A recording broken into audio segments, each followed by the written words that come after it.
So look, knowing how much Kaylin's improved her bag in this just little 1 month span of this Olympic break period, the league is going to pay this offseason. And I could trust that next year the Kaylin we going to get is the MVP Kaylin, all right? So listen, right? Yeah, I said it, the MVP Kaylin. Listen, she's going to add the left hand to her bag because watching her left hand this year, I saw defenders forcing her left a lot, and she's so dominant with her right hand that she was still unguardable. But listen, it's how Kobe guarded KD when he was a rookie. And he said himself that KD came the following season with a left hand, and from there on he could never figure out. And listen, I think with the way Kaylin's shooting the ball and how her passing keeps the defense honest, her mid-range shots are looking more consistent, her floaters is improving. I'm saying all of that to say this: a left hand is all Kaylin's missing, and if you can't force her to a weakness, she's MVP for back-to-back seasons. Like until someone passes her up. I don't know one player in the W right now who could do what she does, and no rookie has ever done what she's done. So that in itself lets you know how like crazy Kaylin's talents are, right? Listen, let's get on to Nelissa. Okay, so Nelissa Smith took to Instagram and took Indiana Fever out her bio, apparently, okay? So look, pay attention to the screen. According to C. Clark Report X, Nelissa Smith removed the Fever tag from her bio, okay? She still has a year left on her contract with me, which means she'll likely request a trade unless she's picked up by the Valkyrie in the expansion draft. I don't know what that is, but listen, Nelissa Smith, I'm not going to lie to you. We will gladly open the door for you. Go! Please. No. You know what they say? Like, what you scared of happens? No, Nelissa, don't leave. Stay, please. Go. I'm not listen, man, we probably gonna trade you before you can request that trade, okay? Like, alright, I'm gonna be honest. I don't know about your human side, but I want to talk about Nelissa's basketball brain for a second, because for her to do this is just disrespectful, okay? Not only did you have the lowest plus minus on the team in only 4 minutes of minus 12, you sold you never had a stretch where we was like, oh my God, Nelissa deserved this starters. Never, okay? Listen, I don't want to attack your character. I'm going to come for your basketball character right now, okay? Nelissa's basketball brain has two sides, okay? Yeah, the brain is divided into two halves. With Nelissa, it's the right side. And on the right side, there's nothing left. And on the left side, there's nothing going right. You know what I'm saying? Listen, bro. And on the right side, there's nothing left. And on the left side, there's nothing right. Man, listen, taking that out your bio is insane. But listen, I ain't gonna lie, we need new players anyways. Getting the list up out of here, package y'all up with Katie Lou, throw them somewhere on the team, wherever. God bless wherever they go, all right? Listen, we want Satu Sabali, we want the Neka Oguma K's, you know what I'm saying? We want the Nafisa Collier. Fee is an unrestricted free agent in 2026. I don't know if we could trade for her. Listen, man, we need, we're going to make some moves, though. I could trust this. I could trust that we're going to make some moves. We got a new president, right? We're going to make some moves. Hopefully, I'm not going to lie, hopefully we get a new coach, because Christy Size is not fit for this job. I'm going to be honest. Let's move on, all right? Players are going to drew to come play with Caitlin. She's not like other stars who take points away from her teammates. Instead, she's the opposite. She feeds points to all her teammates. And I'm sure free agents like Satu Sabali should have their line open to Indiana. They're going to be calling, you feel me? Plus, who doesn't want to play on a big stage and never had a road game, you know what I'm saying, and never have a road game? When you playing with the Fever, there's no such thing as a road game. We already seen that this season. Everywhere they go, that crowd cheering like they're at home, like they're in Gamebridge Fieldhouse, right? So who doesn't want to play on the big stage and never have a road game? Listen, Kaylin supporters travel. And Satu even joked about not liking how Dallas had more Kaylin fans in the building. So I'm sure with that kind of humor and personality and that talent, she going to fit seamlessly with this group, man. Listen, paying Kelsey Mitchell got to be a priority, okay? Let's get serious, though. With Kelsey Mitchell, it has to be a priority. Because I'm going to be honest with y'all. Before we even talk about Kelsey Mitchell, I want to talk about... No, we're going to get into that in the fourth quarter. But listen, paying Kelsey Mitchell is a priority. Even though the last couple of minutes was questionable. So I'm not going to say, even though it was questionable, I'm not going to say don't pay Kelsey, because I'd love to have Kelsey back with us next year. And I'm sure all of y'all is agreeing with me too, right? Kelsey may have single-handedly fumbled a big contract though with other teams because of a few of her poor decisions in the end of that fourth quarter, which I don't blame Kelsey for, you feel me? Because without her help, we are not even here in the first place. But we're going to go over that at the end of this video. Shout out to Kaylin, man. Listen, Caitlin Clark. I want y'all to look at the screen real quick. Her rookie year. Look at all these accomplishments. And this is not even everything. This is not even everything. It's probably just everything Bleacher Report could fit on today's screen. Listen, man. AP, Associated Press, all WNBA first team. AP Rookie of the Year, unanimously, which means 100% of the votes went to her. AP All Rookie first team, All Rookie team, and the first rookie to record a triple-double. Amazing. First WNBA rookie to record not one triple-double. Not one triple-double. 2 triple-doubles. This girl is insane. Like, just look at what I'm reading off right now. If I told you, even if I read off any one of these, you would have looked at me like, wow, she did that. Like, she had a good year. But the fact, listen, we're not even halfway through. WNBA record for most assists in a season. Record for most threes made by a rookie. Franchise record for most double-doubles in a season. Single season WNBA points for a point guard. Fastest player to 400 points and 200 assists. Fastest player to 500 points and 200 assists.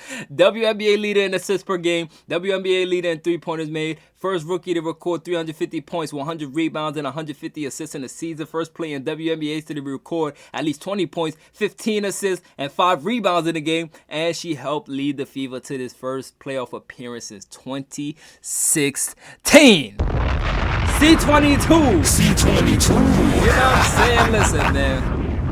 How does a team get eliminated without a mandatory? I want to talk about the WNBA playoff format real quick, okay? How does a team get eliminated without a mandatory chance to play for their home crowd? Like, that didn't make no sense to me. It's senseless. The WNBA should be, like, it shouldn't be a best of 3. I would love at least a best of 5 series. I'm going to be honest. This playoff format is terrible. You know why? It's like, even if it's a best of 3, the split should be 1-1 in each team's home. And if the game 3 is necessary, it should be at the highest seeded team's home. For example, the Connecticut Sun could have played game 1 because they got the highest seed. We take game 2 to Gainbridge Fieldhouse and split it probably there. And if there's a game 3, we go back to Connecticut Sun. But playing both games in the Sun, like, we didn't even get a chance to, like, that's not fair. You know what I'm saying? And yes, I know he's the lowest seed, but even in the NBA, the lowest seed still gets back to go home and play twice. I'm not even asking for them to play twice. I'm just saying even once would be fine.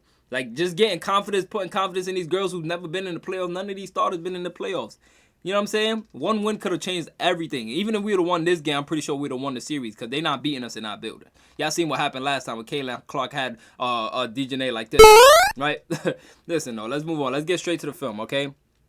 It's going to be a packed film breakdown. So listen, pay attention to how Caitlin took control of the game for the first 5 minutes, all right? I want y'all to pay attention to this. They're hoping that can discourage miscommunication, we talked about this. 3. What you gonna do? What you gonna do? We already talked about that. The miscommunication. You cannot sleep on Caitlin. She's going to capitalize. DJNA and Bonner had a miscommunication. DJNA's points in the Bonner, like, go back there. Bonner's like, no, you go back there. By the time Caitlin shoots, it's too late. C22. You know what I'm saying? Listen, Kelsey realizes Mabry's dragging her feet. As you can see, Mabry's right here. Kelsey is picking up wind on her, turning on the jets, because she knows Caitlin has the ball and Caitlin's going to find her. Running. You know what I'm saying? That's good IQ. That's chemistry right there. Knowing your teammate, knowing who got the ball. And we spoke about this yesterday, but my avatar was in the way. I want y'all to look at how Bonner landed in Caitlin's landing space and the officials missed the foul call. I was in the way of this last time. This time, I'll move my camera to this side. I want y'all to look at Bonner tangle up with Caitlin, right? Look at this. Something Connecticut did very well in the first quarter of game 1. Here's Clark, 3 to shoot. Gonna have to hoist from the logo. Like, oh my, like, she's literally in her space right now. I don't know if y'all seen that. She literally landed in her space. Caitlin's taking off from this area. Bonner is jumping into her. Into her. She's jumping into her, not jumping straight up to contest into Caitlin, right? What she lands in Caitlin's landing space. This is a flagrant foul. Like, this is not even a regular foul. For those who don't really know about basketball like that, there's shooting fouls and there's flagrant fouls. She's supposed to get 2 extra free throws, and she's supposed to get the ball back. That's crazy right here. I don't know, man. These referees, they like we need better. We need better officiating next year for sure. Cause what I've seen this year is unprofessional as hell. I'm gonna be honest. All right. So look, Caitlin spoon feeds Kelsey with what I call a flash screen. All right. Let me show you what a flash screen is. So Caitlin running so fast, she spoon feeds and run quickly to set a little baby screen for a splash. You know what I'm saying? That's my definition of a flash screen. Look at how Caitlin cut in front of Jones. so she can't get a contest on it. So she cuts her off. So she passes it, but she's running in front of her, in front of Jones, right? This is what I call a flash screen. A flash screen is when you screen while running like the Flash. So the officials think you're in your natural running motion, but as a player, you're really slowing the defender down for a split second to open the shooter up. I don't know if there's a basketball term for those kind of screens, but I'm calling it the flash screen. That's my term, you know what I'm saying? Listen, though, let's move on, all right? Zipping up the floor. So y'all know, no matter where Kaylin is on the court, she's a threat. With the ball, without the ball, she's a threat. But with the ball, she's a bigger threat. Like, I ain't gonna lie, even for off-ball defenders, if you snooze for a second, she's going to capitalize instantly, like Lexi getting past Bonner right here. Y'all remember when Kelsey turned the Jets on? Now look at Lexi turning the Jets on Bonner right here. Lexi peeps that Bonner's behind and Kaylin has the ball. They notice when Kaylin has the ball and my defender's behind me, I'm gonna pick it up an extra level because Kaylin's gonna find me. And what Lexi does, she runs that floor. Look at Lexi running, hands up, gets it. Let's go. You know what I'm saying? Talk to me, Lexi. You know what I'm saying? Listen. Oh, yeah. Lexi, all right? Now, listen. I'm going to be honest. You cannot drag your feet when playing this team. We beat ourselves more than teams beat us this season. It be our bad defense, terrible rotations, and miscommunications most of the times. Like, we don't be losing to other teams. We be losing to ourselves. We be making the big mistakes most of the times, you know what I'm saying? But listen, I don't usually blame Aaliyah for much, but not screening Caitlin. Not screening Caitlin cost them majority of these September losses. I'm going to be honest, okay? Excuse me. There comes a point where you have to realize what's working and what's not working. Aaliyah Bolton won Rookie of the Year last year. She 100% knows the ghost screens are not effective. Bow, bow, bow. For the team, like, it's not effective, but it gets her the ball so she can score it. It comes off a little selfish, I'm not going to lie, to me personally, but I'm hoping I'm wrong. But, like, listen, it's bad that Chameleon Clark had to adapt to Aaliyah's no screen tactics, and she got to resort to shots like this. Like, look, Kaylin dribbles up the court. She knows, she looks at Aaliyah for a split second. Aaliyah has no sign that she's coming to set the screen because she would have been right here already. So Kaylin, like, before letting the defender know, because when you wait for a screen, the defender's looking at you like, oh, you waiting for a screen, I'm going to cut it off. So before Kaylin wants that to even happen, she just gets the shot off. Look, side steps, shoot step. But she's just cold like that. You feel me? This is Kaylin's lifestyle, all right? Now, listen, let's move on. I want to talk about the end of this fourth quarter now, okay? This section of the video, I just want to call this section, I don't know, okay? Let's call this section the I don't know section. I don't know why, like, why is Temmie playing ISO on Alyssa Thomas in the fourth quarter of an elimination game? Somebody please tell me. I don't know. Temmie's ISOing Alyssa Thomas.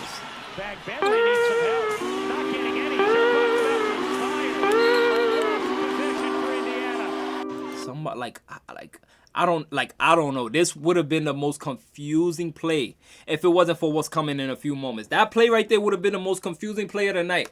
But what's about to come in a couple of plays, y'all gonna be like, oh my God, y'all already seen it, but y'all probably forgot already. So look, Kaylin and Lexi wide open. Wide open. Look at Kaylin, hands up. Like she's doing jumping jacks, standing up like in quicksand. Like she trying to do jumping jacks in quicksand. Hands up. Like what's going on? Kelsey does not have her head up. Kelsey's not aware of who's open. Marina's pointing for her to go to Caitlin so she can go to Lexi and Bonner go on Dantas, right? But listen, they still confused. So Mabry's like, all right, I'm going to just get Caitlin myself. Since you want to play down there, I'm going to go and you go get Lexi. But by the time all this happening, right? I want y'all, let me move my camera over so y'all can see everything that's happening, right? Kelsey is still jab-stepping Dejanay when Lexi's wide open and now they both run into Kaylin. There's still confusion going on. And now they both realize, okay, one of us got to go over there. And Kelsey is still jab-stepping. Like, you can't make this up. And yes, Dante still gets a 2. But those is plays where you have to capitalize on. You have to make those plays count. You know what I'm saying? But listen, though, all right? You got 2 defenders confused for seconds. That's more than enough time to find Kaylin and Lexi. But right here, let's talk about this. Kaylin was trying to do everything but go home last night. She was gassed but still cooking. Look at this nasty step back shot C22 did. No screen for Malia. Side step, C22 style. Disgusting. Disgusting. This girl, man, I'm telling y'all, Kaylin's just a natural born hooper. She gonna get the job done regardless. Like whether you know what I'm saying, whether she get a screen or not, whether it's a goal screen, no matter what, she gonna get the job done. Let's move on, all right? So listen, this is the most confusing play of the night. I don't know what Temmie hit a contested 3 over Alyssa Thomas. Yes, you heard me right. To cut they're down 5 in the playoffs. Elimination game. Temi hit a contested 3 over Alyssa Thomas. Into the paint, to the corner. No. Look. Instead it's Kick home. out. Over Alyssa Thomas. like what? Like, yo, when I tell you I jumped out my seat and lost my mind in here for 2 seconds, like, huh? Like, what? You know what I'm saying? Yeah, listen, I don't know, man. I don't know. But listen, Kaylin was in that mode at this point. She's tired and everything on the line. What does Kaylin do? Hit a crazy 3, similar to the shot Anthony Edwards hit on KD in the playoffs. Look at this right here. Here's Clark. Side step, making the guard run over the center for the 3. C22 for the lead 2. You know what I'm saying? Listen, man, she made the defender have to run around their own center to get back and contest this shot. But it was too late. So I want y'all to rewatch that again, okay? Look at the point guard. The point guard is trying to guard Kaylin, goes around. Kaylin runs around. The center is still on her, so the guard has to run around the center to get back to Kaylin, right? And Kaylin takes that little moment to capitalize. What does Anthony Edwards do? Anthony Edwards got Kevin Durant on him, and this is my favorite player, Kevin Durant. But it hurts to do this, but I got to do it because it reminded me instantly of this play. Anthony Edwards make the same exact play, right? Side step to the left. KD got to run around the center, Drew Eubanks. By the time Anthony Edwards realizes that little pocket, that little second, Anthony takes a step back and shoot a 3 over KD. Tough. PTSD for me, but listen, let's get back to the topic, right? This is literally the same exact shot. Kaylin is a stone cold killer. Like, I'm not gonna lie, no matter if she's gassed or what, she can always pull something out her bag. That's what you gotta love about Kaylin, you know what I'm saying? Listen, with Marina Mabrey, I want to talk about Marina Mabrey for a second. This is personal, okay? This is real personal. Marina Mabrey. I'm gonna be honest, I don't like her, all right? I'm gonna be honest. I don't like Marina Mabrey, okay? And it's not, hold on. I know what you're thinking. It's not like Marina Mabrey's a dirty player or anything. It's because she's just so damn good at basketball, okay? She's the only equalizer on their team, and it irritates me. Like, we could do something amazing. Like, Kaylin hit that 3 to go up 1. We feeling good. Like, usually that late in the game, you feel good as a fan. Like, okay, we got momentum. Marina Mabrey, every single time we played against her, like this season, had an answer for all of our runs. As a basketball fan, I respect the hell out of Marina. But as a Fever fan, I don't like you. I'm going to be honest. Listen, man, we can't enjoy nothing longer than 30 seconds with Marina. Every single time we do something, Marina hits a 3. It's like, when Kaylin hit that 3, I was like, okay, we good. When I seen this 3 hit leave Marina's hands. Look at this right here. When I see Marina take this shot, I said, yo, God, I know you've been doing this whole time. Please, not today. Please, like, if it's any time you don't want to give Marina this 3, let now be the time, because we need this game. I was damn near begging. Oh, my God, that hurt. That hurt. I'm going to be honest, man. That hurt. So Aaliyah hits this layup to go up 2. Then all of a sudden, Marina gave her answer powers to Bonner. Look at this. Low play for Aaliyah. Feed into the inside, the big man. Post game, just like Christy Size is stuck at ways and do it, and it works, right? Bow, bow, bow. And what does Bonner do? Bonner just look at it. Bonner comes off the screen, attacks over 3 people, makes it. What? And if you think that's enough, okay, let's do it again. Let's get a bucket. Temi finds Aaliyah down there. You know what I'm saying? Bow. We up 2 now. 2 minutes left to go. We up 2. We feeling good. You know what I'm saying? The worst they could do is tie it. Nobody taking a 3. Nobody's, you know what I'm saying? Nobody want to risk a 3 in the last 2 minutes just to tie the game. You know what I'm saying? You take a 3 at the end when you don't got a choice. But no. What happens here? Bonner for 3. I can't, bro. Even watching this, listen, man. Bonner only made 4 field goals last night, and 1 was an equalizer. And the other one was a dagger 3. Like, how do you even sit with this type of, like, like I said, it's not losing. It's the way we lose that just, like, what is going on? Like, what is going on, man? Listen, bro. Oh, my goodness. Like, I don't know. Like, I genuinely don't know. Like, she only made 4 shots that night. And these last 2 came in answer minutes. Listen, I didn't digest this Kelsey Mitchell play right here. I'm going to be honest. She takes a step back three over DJ, which is cool, right? Look, she takes a step back three over cool. Boom. Cool. We seen Kelsey miss this shot make this shot a million times. I don't have no problem with Kelsey taking this shot, right? But it's what she does after this shot that threw me completely off. Kelsey Mitchell, you had the offensive rebound. You had the layup. You had the jumper. You had anything you wanted to do. It's your world. Aaliyah has the center trapped right now. Whoever this is, trapped. Right? You can take a left hit. You're a lefty. This is a scoop layup. Like Aaliyah got her boxed out. Do your thing. But no. Throw it away to Bonner. Man, listen, the layup was right there. You take that layup, we go up one, and we deal with whatever comes next. But to just completely throw the ball away, this reminded me of my Phoenix Suns team when Bradley Beal had a layup. Y'all just seen what Kelsey Mitchell did, right? Look at it again. Once again. Elimination game.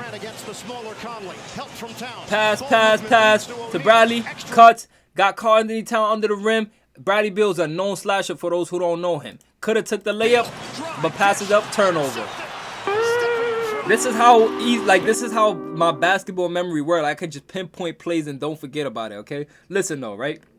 That's just crazy to me. I'm not gonna lie. Like the similarities from this, the Fever played like my son's team in the NBA. That just personally, it reminded me from it. You know what I'm saying? The PTSD. Let's move on though. The final wide open dagger from Mabry, and of course it was because of the miscommunication on defense. Look at this.